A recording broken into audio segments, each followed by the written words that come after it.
fleuve Niger. Ce cours d'eau qui prend sa source dans le massif du Fouta-Djallon en Guinée est le seul fleuve qui traverse le Niger sur 550 km et alimente l'ensemble des activités socio-économiques du pays. Malgré son importance, le fleuve Niger est confronté à de perpétuelles menaces, notamment l'ensablement.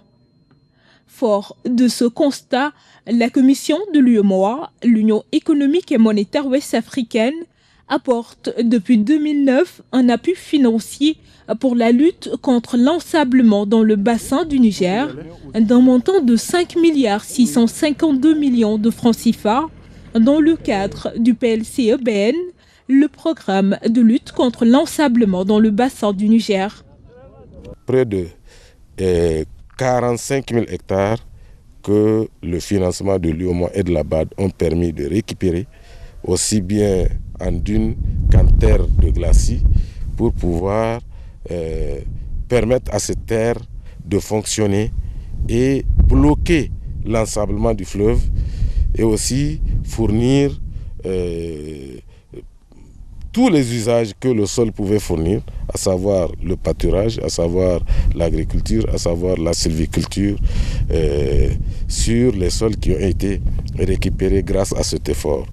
L'UEMOA également intervient dans le cadre de la gestion de nos aires protégées. Il finance pas mal d'interventions sur les questions de protection, de sécurisation et de gestion durable de nos aires protégées, de nos parcs, en l'occurrence les parcs transfrontaliers.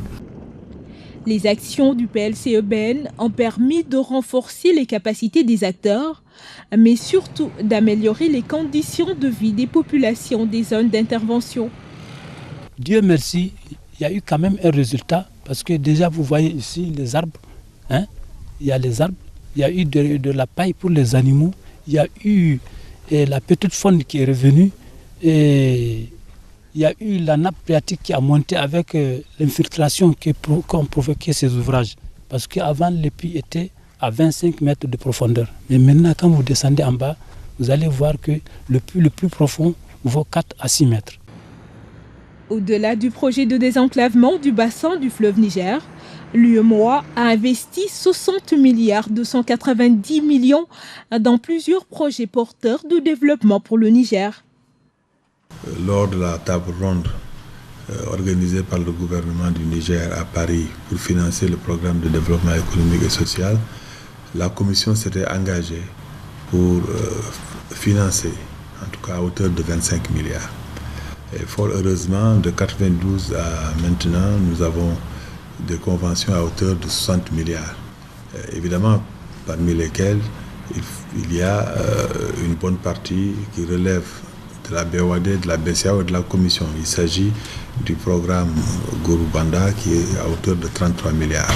Donc si on enlève les 33 milliards que nous partageons avec ces institutions, nous avons 27 milliards que nous prenons en charge dans le cadre du programme de développement économique et social. Cela veut dire que nous sommes largement au-dessus de nos engagements ici par rapport à ce que nous avions promis lors de la table ronde sur le programme de développement économique et social du Niger 2012-2015. Aujourd'hui, sur ces 45 projets que nous avons suivis, 23 sont arrivés à terme. Donc, environ, il y a 22 projets qui sont encore en cours d'exécution.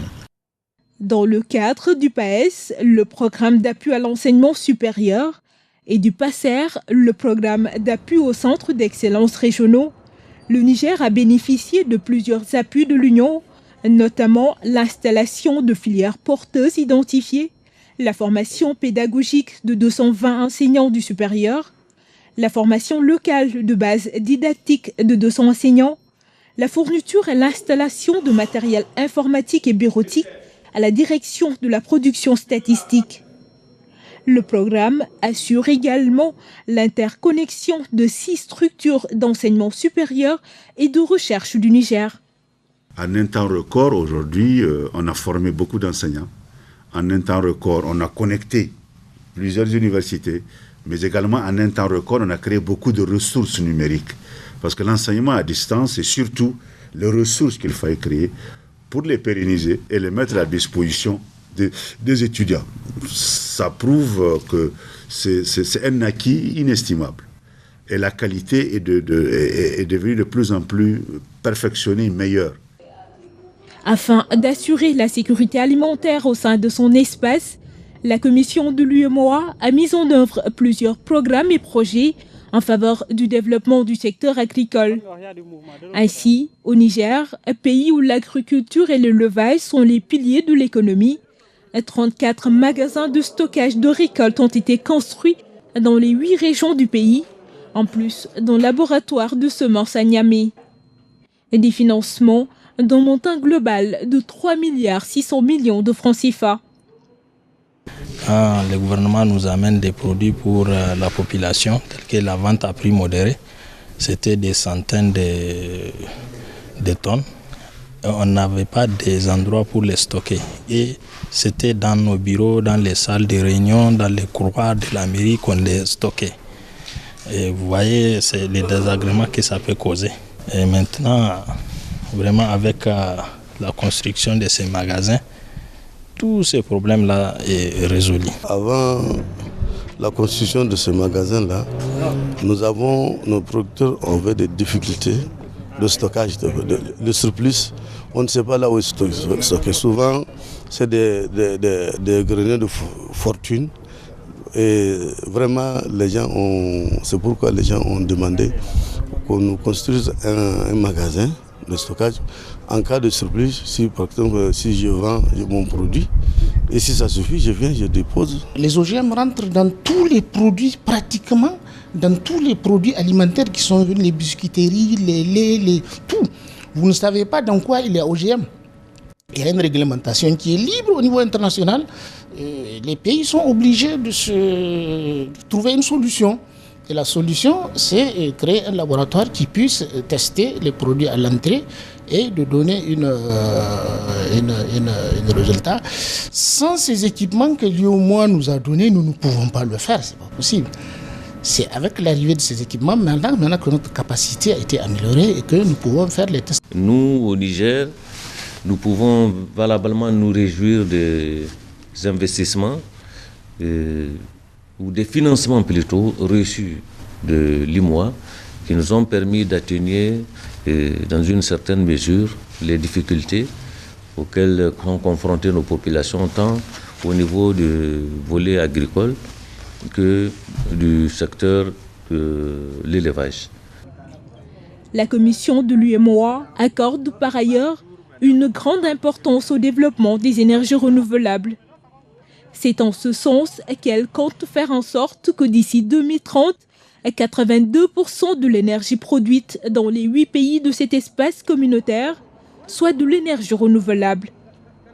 Au Niger, plusieurs réalisations ont été faites dans cette optique, entre autres la construction d'une centrale thermique de 100 MW à Garoubanda. Nous avons été accompagnés ces 4 dernières années par l'UEMOA pour un montant de 38 milliards de francs CFA, ce qui constitue une belle somme dans le cadre de notre lutte pour l'accès de tous à l'énergie.